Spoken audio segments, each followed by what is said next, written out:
안녕하세요. 공부는 배신하지 않습니다. 오늘 외운 한 문제가 시험장에서 여러분의 손을 잡아줄 거예요. 소방관계법규 41번 문제부터 60번 문제까지. 오늘도 끝까지 같이 가보겠습니다. 41번 문제입니다. 특정 소방 대상물 중에서 위락시설에 속하는 것은 무엇일까요? 보기를 볼게요. 1번 경마장, 2번 영화관, 3번 무도장, 4번 요양소입니다. 정답은 3번 무도장입니다. 왜 정답일까요? 콜라텍이나 나이트클럽처럼 춤추는 업소인 무도장은 건축법령상 위락시설로 분류가 되거든요. 그럼 나머지 보기들은 왜 헷갈릴까요? 경마장은 관람장 계열로 분류되고요. 영화관은 문화 및 집회시설, 요양소는 노유자 시설에 해당해서 위락시설이 아니에요. 여기서 더 알아두면 좋은 게 있는데요. 위락시설에는 무도장 말고도 단란주점, 유흥주점, 무도학원, 카지노 영업소 같은 것들이 포함된답니다. 이렇게 외워보세요. 위스키 들고 위락시설에서 신나게 춤추면 발로 스텝 밟는 무도장이죠. 이제 키워드로 한 번 더 정리해볼게요. 이 문제의 첫 번째 키워드는 위락시설입니다. 놀고 즐기는 전문 공간, 놀이공원의 놀이시설 같은 개념이라고 생각하시면 돼요. 두 번째 키워드는 무도장입니다. 친구들과 신나게 춤추는 콜라텍이나 나이트클럽, 이게 바로 위락시설의 대표 주자예요. 세 번째 키워드는 용도 분류 체계입니다. 학교에서 반을 나누듯이 건물도 용도별로 반을 나눈다고 보시면 돼요. 이렇게 풀어보세요. 먼저 용도 분류 체계를 떠올리고요. 위락시설이 어떤 업종들을 포함하는지 확인한 다음에 무도장이 위락시설에 속한다는 걸 확인해서 정답을 고르시면 됩니다. 42번 문제입니다. 소방용수 시설의 수원에 대한 기준으로 맞지 않는 것을 고르는 문제예요. 보기를 볼게요. 1번 지면으로부터 낙차가 6m 이하일 것, 2번 흡수 부분의 수심이 0.5m 이상일 것, 3번 소방펌프 자동차가 용이하게 접근할 수 있을 것, 4번 흡수에 지장이 없도록 토사나 쓰레기 등을 제거할 수 있는 설비를 할 것입니다. 정답은 1번입니다. 왜 정답일까요? 실제 기준은 낙차가 4.5m 이하일 것인데요. 이 보기는 6m라고 되어 있어서 틀린 내용이거든요. 그래서 이 문제에서는 이 보기가 정답이 되는 거예요. 헷갈리는 이유는요. 숫자만 살짝 바꿔놓아서 자세히 안 보면 그냥 넘어가기 쉽다는 거예요. 나머지 2번, 3번, 4번은 소방기본법 시행규칙상 저수조 설치 기준 그대로 옳은 내용이랍니다. 더 알아두면요. 저수조 설치 기준에는 낙차 4.5m 이하, 수심 0.5m 이상, 흡수관 투입구, 지름 0.6m 이상, 토사 제거 설비 이런 것들이 있어요. 이렇게 외워보세요. 425m, 그러니까 4.5m 사다리면 딱 맞는데 6m까지 내려가면 소방차가 못 퍼올려요. 키워드로 정리해 볼게요. 첫 번째 키워드는 낙차 4.5m입니다. 저수조에서 물을 퍼올릴 수 있는 최대 깊이 제한, 우물의 깊이 제한 같은 거라고 보시면 돼요. 두 번째 키워드는 저수조 설치 기준입니다. 정수기에 물을 채우는 규칙처럼 저수조도 지켜야 할 규칙들이 있는 거예요. 세 번째 키워드는 숫자 함정입니다. 시험에서 숫자만 살짝 바꿔서 헷갈리게 하는 함정 문제 같은 거죠. 이렇게 풀어보세요. 보기마다 숫자와 조건을 하나씩 확인하고요. 저수조 설치 기준의 진짜 숫자를 떠올린 다음에 6m로 바뀐 보기를 찾아서 정답으로 고르시면 됩니다. 43번 문제입니다. 소방신호에서 화재 예방, 소화 활동, 소방훈련을 위해 사용되는 신호의 종류와 방법은 무엇으로 정하는지 묻는 문제예요. 보기는 1번 국토교통부령, 2번 대통령령, 3번 행정안전부령, 4번 산업통상자원부령입니다. 정답은 3번 행정안전부령이에요. 왜 정답일까요? 소방신호의 종류와 방법은 소방기본법에 따라서 행정안전부령으로 정하도록 되어 있거든요. 헷갈리는 이유는요. 국토교통부령은 건축 관련 사항이고 대통령령은 시행령 수준의 사항이고 산업통상자원부령은 아예 무관해서 헷갈릴 수 있는 오답들이에요. 더 알아두면 소방신호의 종류에는 경계신호, 발화신호, 해제신호, 훈련신호가 있답니다. 이렇게 외워보세요. 행정안전부가 사이렌 잡고 신호를 보내요. 행안부 확성기 삐뽀삐뽀. 키워드 정리해볼게요. 첫 번째 키워드는 행정안전부령입니다. 학교 규칙을 교장 선생님이 정하듯이 소방기본법 세부사항은 행정안전부가 정한다고 보시면 돼요. 두 번째 키워드는 소방신호입니다. 운동회에서 호루라기 신호로 시작과 종료를 알리듯이 화재 상황을 알리는 신호라고 생각하시면 돼요. 세 번째 키워드는 법령위계입니다. 회사에서 사장님 지시와 부서장 지침처럼 규정을 정하는 단계가 다르다는 거예요. 이렇게 풀어보세요. 문제에서 누가 정하는지를 먼저 확인하고요. 소방기본법 관련 사항은 대부분 행정안전부령임을 떠올린 다음에 보기 중에서 행정안전부령을 정답으로 고르시면 됩니다. 44번 문제입니다. 무창층이라 함은 지상층 중에서 피난 또는 소화활동상 유효한 계구부의 면적 합계가 해당 층 바닥 면적의 얼마 이하가 되는 층을 말하는지 묻는 문제예요. 보기는 1번 15분의 1, 2번 20분의 1, 3번 30분의 1, 4번 50분의 1입니다. 정답은 3번 30분의 1이에요. 왜 정답일까요? 무창층이란 계구부 면적의 합계가 해당 층 바닥 면적의 30분의 1 이하가 되는 층을 말하기 때문입니다. 헷갈리는 이유는요. 나머지 숫자들은 무창층 정의와는 상관없는 오답 숫자라서 문제라서 정확히 외워두지 않으면 헷갈리기 쉬워요. 더 알아두면 개구부는 지름 50cm 이상의 원이 통과할 수 있어야 하고 도로 등에 면해야 하고 쉽게 부술 수 있어야 하는 등의 조건도 함께 충족해야 한답니다. 이렇게 외워보세요. 피자 한 판을 30조각으로 잘라서 딱 한 조각, 그게 무창층 개구부 비율이에요. 키워드로 정리해볼게요. 첫 번째 키워드는 30분의 1입니다. 피자 한 판을 30조각으로 잘랐을 때 딱 한 조각만큼의 작은 비율이라고 보시면 돼요. 두 번째 키워드는 개구부입니다. 건물이 숨쉬는 창문이나 문, 탈출할 수 있는 구멍이라고 생각하시면 돼요. 세 번째 키워드는 바닥 면적입니다. 방 전체 바닥의 넓이, 장판을 깔 때 재는 그 면적이에요. 이렇게 풀어보세요. 무창층의 정의 문장을 먼저 떠올리고요. 개구부 면적 합계와 바닥 면적을 비교하는 비율을 생각한 다음에 30분의 1이라는 정확한 숫자를 보기에서 찾으시면 됩니다. 45번 문제입니다. 지하층을 포함하는 층수가 5층 이상인 건축물로서 연면적 몇 제곱미터 이상일 때 비상 조명 등을 설치해야 하는지 묻는 문제예요. 보기는 1번 1000, 2번 2000, 3번 3000, 4번 4000입니다. 정답은 3번 3000이에요. 왜 정답일까요? 지하층 포함 5층 이상 건축물로서 연면적 3000제곱미터 이상인 경우에 비상 조명 등을 설치해야 하기 때문입니다. 헷갈리는 이유는요. 다른 숫자들은 비상 조명 등 설치 기준과는 무관한 오답 숫자라서 정확한 기준 숫자를 모르면 헷갈릴 수 있어요. 더 알아두면 지하층이나 무창층의 바닥 면적이 450제곱미터 이상인 경우에도 설치 대상에 포함된답니다. 이렇게 외워보세요. 삼천리 금수강산 정전되면 깜깜하죠. 3000제곱미터엔 비상 조명 등이 필수예요. 키워드로 정리해볼게요. 첫 번째 키워드는 3000제곱미터입니다. 축구장 몇 개를 합친 것 같은 큰 면적 기준선이라고 보시면 돼요. 두 번째 키워드는 지하층을 포함한 5층 이상입니다. 아파트 5층부터는 계단으로 뛰어내려가기 힘들어서 조명이 더 필요하다고 생각하시면 돼요. 세 번째 키워드는 비상 조명 등입니다. 정전됐을 때 자동으로 켜지는 손전등 같은 존재예요. 이렇게 풀어보세요. 대상 건축물의 층수 조건을 먼저 확인하고요. 연면적 기준 숫자를 떠올린 다음에 3000제곱미터 이상이라는 보기를 정답으로 고르시면 됩니다. 46번 문제입니다. 성능 위주 설계를 할 수 있는 사람의 자격, 기술 인력, 그리고 자격에 따른 설계 범위 등에 관한 사항은 어떤 걸로 정하는지 묻는 문제예요. 보기는 1번 대통령령, 2번 행정자치부령, 3번 소방청장 고시, 4번 시도 조례입니다. 정답은 1번 대통령령이에요. 왜 정답일까요? 성능 위주 설계자의 자격, 기술 인력, 설계 범위 등은 대통령령으로 정하도록 되어 있기 때문입니다. 헷갈리는 이유는요. 행정자치부령이나 소방청장 고시, 조례는 더 세부적이거나 다른 사항을 규정하는 것들이라서 오답이 되는 거예요. 더 알아두면 성능유 설계는 화재 시뮬레이션 등을 통해서 건축물에 딱 맞는 최적의 소방시설을 설계하는 제도랍니다. 이렇게 외워보세요. 성능 좋은 디자이너는 대통령이 직접 뽑아요. 성능 위주 설계는 대통령령이에요. 키워드로 정리해볼게요. 첫 번째 키워드는 대통령령입니다. 국가의 중요한 세부 규칙을 대통령이 서명해서 정하는 거라고 보시면 돼요. 두 번째 키워드는 성능 위주 설계입니다. 옷을 기성복이 아니라 맞춤 정장으로 만드는 것처럼 건물에 딱 맞는 소방 설계라고 생각하시면 돼요. 세 번째 키워드는 기술 인력 자격입니다. 요리사 자격증처럼 설계를 하려면 정해진 자격이 필요하다는 거예요. 이렇게 풀어보세요. 자격, 기술 인력, 설계 범위를 누가 정하는지 먼저 확인하고요.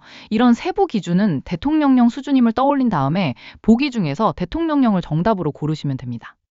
네, 47번 문제입니다. 다음 위험물 중에서 그 성질이 자기 반응성 물질에 속하지 않는 것을 고르는 문제예요. 보기는 1번 유기과 산화물, 2번 아조화합물, 3번 니트로화합물, 4번 무기과 산화물입니다. 정답은 4번 무기과 산화물이에요. 왜 정답일까요? 무기과 산화물은 제1류 위험물, 그러니까 산화성고체에 속하는 물질이고요. 자기 반응성 물질인 제오류에는 속하지 않기 때문입니다. 헷갈리는 이유는요. 유기과 산화물, 아조화합물, 니트로화합물은 전부 제오류 자기 반응성 물질에 해당해서 이름이 비슷한 무기과 산화물도 같은 류일 거라고 착각하기 쉬워요. 더 알아두면 제오류 위험물은 자기 자신 안에 산소를 포함하고 있어서 스스로 연소가 가능한 물질군이랍니다. 이렇게 외워보세요. 무기력하게 산화만 하는 무기과 산화물은 오류에 못 껴요. 왕따예요. 키워드로 정리해볼게요. 첫 번째 키워드는 제오류, 자기 반응성 물질입니다. 스스로 산소를 품고 있어서 혼자서도 불붙을 수 있는 폭탄 같은 물질이라고 보시면 돼요. 두 번째 키워드는 무기과 산화물입니다. 이름은 비슷해 보여도 사실 다른 반, 그러니까 제1류에 속하는 전학생 같은 존재예요. 세 번째 키워드는 유기, 아조, 니트로 화합물입니다. 이런 이름표가 붙으면 제오류 멤버로 인정받는다고 보시면 돼요. 이렇게 풀어보세요. 보기 물질들이 어느 위험물 유별에 속하는지 하나씩 떠올리고요. 무기가 붙은 것은 제1류임을 확인한 다음에 제오류가 아닌 무기과 산화물을 정답으로 고르시면 됩니다. 48번 문제입니다. 다음 소방시설 중에서 소화설비에 속하지 않는 것을 고르는 문제예요. 보기는 1번 옥내 소화 전설비, 2번 스프링클러 설비, 3번 소화약제에 의한 간이소화용구, 4번 연결살수 설비입니다. 정답은 4번 연결살수 설비예요. 왜 정답일까요? 연결살수 설비는 소화활동 설비에 해당하는 것이지 소화설비가 아니기 때문입니다. 헷갈리는 이유는요. 옥내 소화 전설비, 스프링클러 설비, 간이소화용구는 전부 소화설비에 해당해서 연결살수 설비도 그냥 소화설비의 하나일 거라고 생각하기 쉬워요. 더 알아두면 소화활동 설비에는 제연 설비, 연결 송수관 설비, 연결 살수 설비, 비상 콘센트 설비, 무선 통신 보조 설비, 연소방지 설비 이렇게 6가지가 있답니다. 이렇게 외워보세요. 연결 살수는 소방대가 와서 호스를 연결해 쓰는 거예요. 평소 쓰는 소화 설비가 아니에요. 키워드로 정리해 볼게요. 첫 번째 키워드는 소화활동 설비입니다. 소방관이 도착해서 직접 조작하는 전문 장비 세트라고 보시면 돼요. 두 번째 키워드는 연결 살수 설비입니다. 소방차가 와서 호스를 연결해야 작동하는 살수 장치예요. 세 번째 키워드는 소화 설비입니다. 집에 있는 소화기처럼 평소에도 누구나 바로 쓸 수 있는 기본 장비라고 생각하시면 돼요. 이렇게 풀어보세요. 보기들이 어느 소방시설 분류인지 나눠보고요. 연결이 붙으면 소화활동 설비임을 떠올린 다음에 소화 설비가 아닌 연결 살수 설비를 정답으로 고르시면 됩니다. 49번 문제입니다. 화재 예방 강화지구 안에 있는 소방 대상물의 위치, 구조 및 설비 등에 대한 화재 안전조사 실시 주기를 묻는 문제예요. 보기는 1번 월 1회 이상, 2번 분기별 1회 이상, 3번 반기별 1회 이상, 4번 연 1회 이상입니다. 정답은 4번 연 1회 이상이에요. 왜 정답일까요? 화재 예방 강화지구 안에 소방 대상물에 대해서는 소방관서장이 화재 안전조사를 연 1회 이상 실시하도록 되어 있기 때문입니다. 헷갈리는 이유는요. 월 1회나 분기별, 반기별은 다른 점검이나 훈련 주기와 혼동하기 쉬운 오답들이에요. 더 알아두면 화재 예방 강화지구로 지정되면 소방훈련 및 교육도 연 1회 이상 실시된답니다. 이렇게 외워보세요.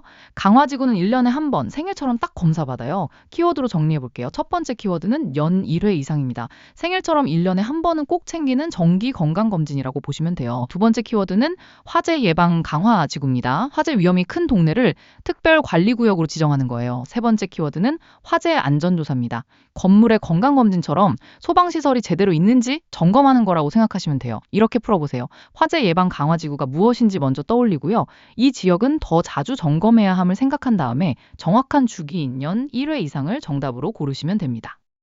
네, 50번 문제입니다. 위험물 안전관리 법령에서 정한 게시판의 주의사항으로 잘못된 것을 고르는 문제예요. 보기는 1번 제1류 위험물, 인화성고체 제외, 화기주의, 2번 제3류 위험물 중 자연 발화성 물질, 화기염금, 3번 제4류 위험물, 화기주의, 4번 제5류 위험물, 화기염금입니다. 정답은 3번이에요. 왜 정답일까요?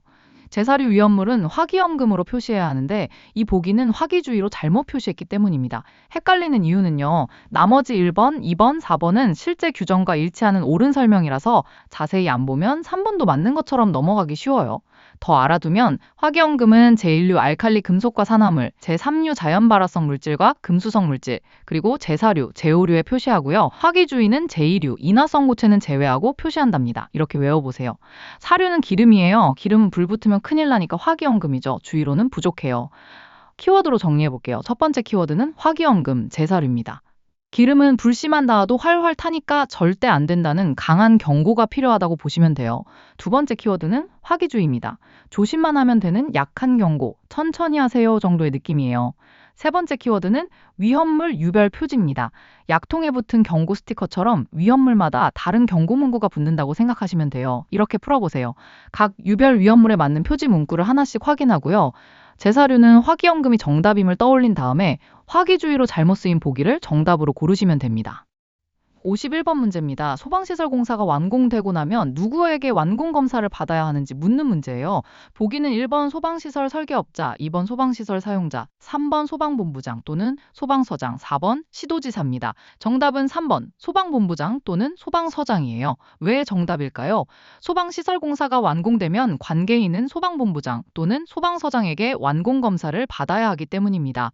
헷갈리는 이유는요. 설계업자와 사용자는 검사를 받는 주체가 아니라 신청이나 시공 관련 당사자이고 시도지사는 완공검사 권한이 아예 없어서 오답이 되는 거예요. 더 알아두면 완공검사는 소방시설이 설계도서대로 적법하게 시공되었는지 최종 확인하는 절차이고요. 필요하면 부분 완공검사도 가능하답니다. 이렇게 외워보세요. 공사 끝! 이제 소방서장님한테 검사받으러 고고!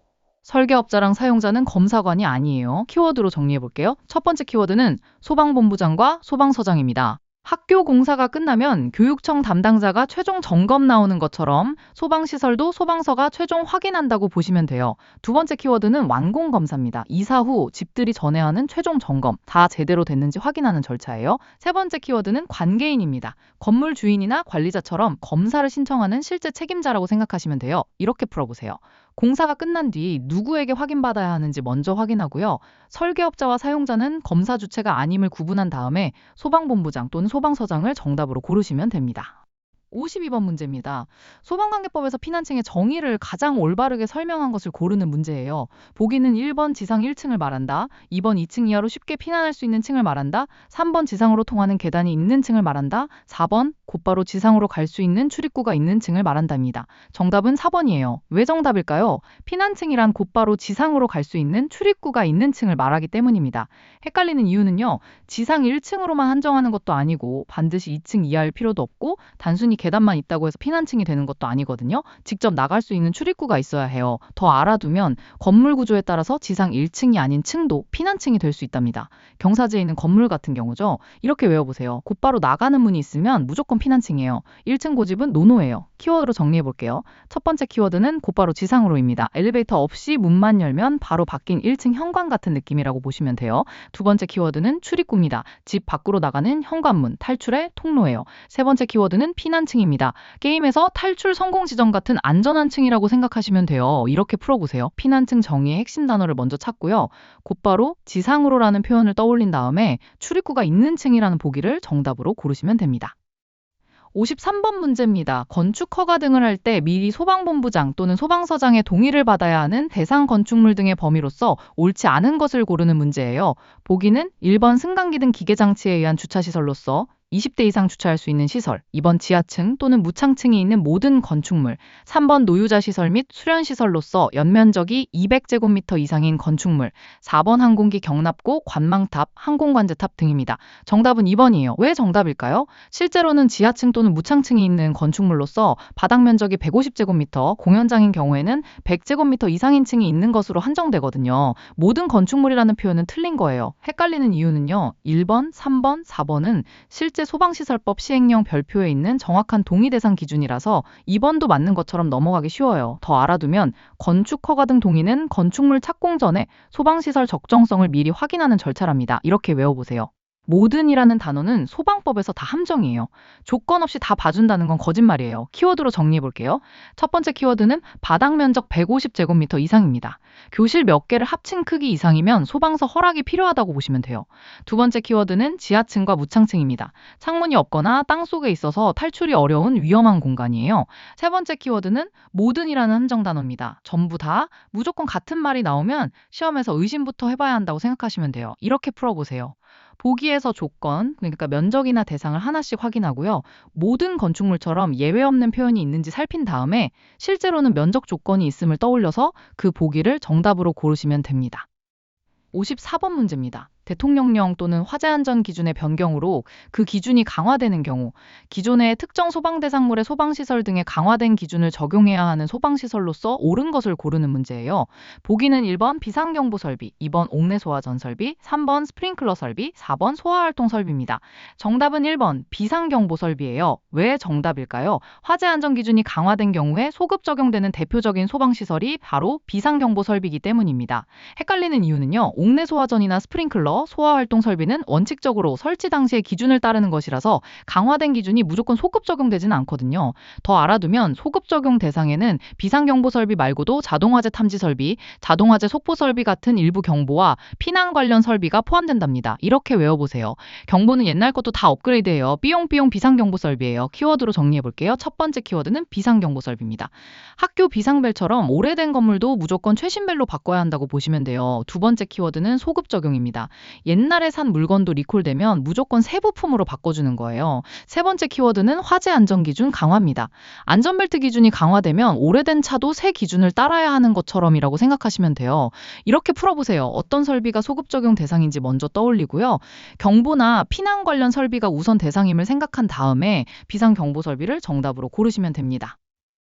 55번 문제입니다. 소방기본법에서 규정하는 소방용수시설에 대한 설명으로 틀린 것을 고르는 문제예요. 보기는 1번 시도지사는 소방활동에 필요한 소화전, 급수탑, 저수조를 설치하고 유지 관리하여야 한다. 2번 소방본부장 또는 소방서장은 원활한 소방활동을 위하여 소방용수시설에 대한 조사를 월 1회 이상 실시하여야 한다. 3번 소방용수시설 조사의 결과는 2년간 보관하여야 한다. 4번 수도법의 규정에 따라 설치된 소화전도 시도지사가 유지 관리해야 한다입니다. 정답은 4번이에요. 왜 정답일까요? 수도법 규정에 따라 설치된 소화전은 일반 수도 사업자가 유지 관리해야 하는 것이지 시도지사가 아니기 때문입니다. 헷갈리는 이유는요. 1번, 2번, 3번은 소방기본법상 옳은 설명이라서 4번도 당연히 시도지사가 하는 게 맞을 거라고 생각하기 쉬워요. 더 알아두면 소방용수시설은 소화전, 급수탑, 저수조로 구분되고 시도지사가 설치하고 유지 관리하는 게 원칙이지만 수도법에 따른 소화전은 예외랍니다. 이렇게 외워보세요. 수도꼭지는 수도회사 담당이에요. 시도지사가 다 하는 게 아니에요. 키워드로 정리해 볼게요. 첫 번째 키워드는 일반 수도 사업자입니다. 돼요. 두 번째 키워드는 시도지사입니다. 동네 대표로서 대부분의 소방용수 시설을 책임지는 사람이에요. 세 번째 키워드는 수도법입니다. 수돗물에 관한 별도의 법, 소방법과는 다른 담당 부서라고 생각하시면 돼요.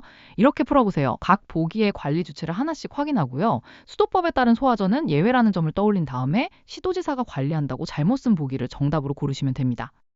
56번 문제입니다. 소방시설 중에서 화재를 진압하거나 인명구조 활동을 위하여 사용하는 설비로 나열된 것을 고르는 문제예요.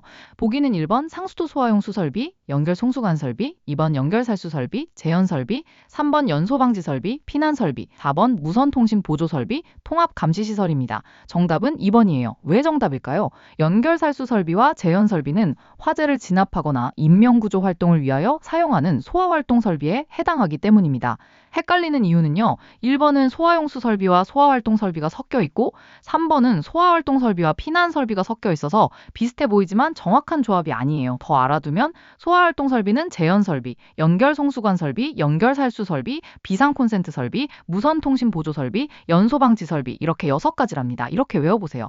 연기 빼고 제연, 물 뿌리고 연결 살수, 화재 현장의 투톱이에요. 키워드로 정리해 볼게요. 첫 번째 키워드는 소화활동 설비입니다. 소방관 전용 특수장비 세트, 일반인은 안 쓰는 전문 도구라고 보시면 돼요. 두 번째 키워드는 제연 설비입니다. 연기를 빨아들이는 대형 환풍기 같은 장치예요. 세 번째 키워드는 연결 살수 설비입니다. 소방차 호스를 연결해서 물을 뿌리는 장치라고 생각하시면 돼요. 이렇게 풀어보세요. 문제에서 화재 진압과 인명구조라는 두 목적을 먼저 확인하고요. 소화활동 설비 6가지 종류를 떠올린 다음에 제연 설비와 연결 살수 설비 조합을 정답으로 고르시면 됩니다.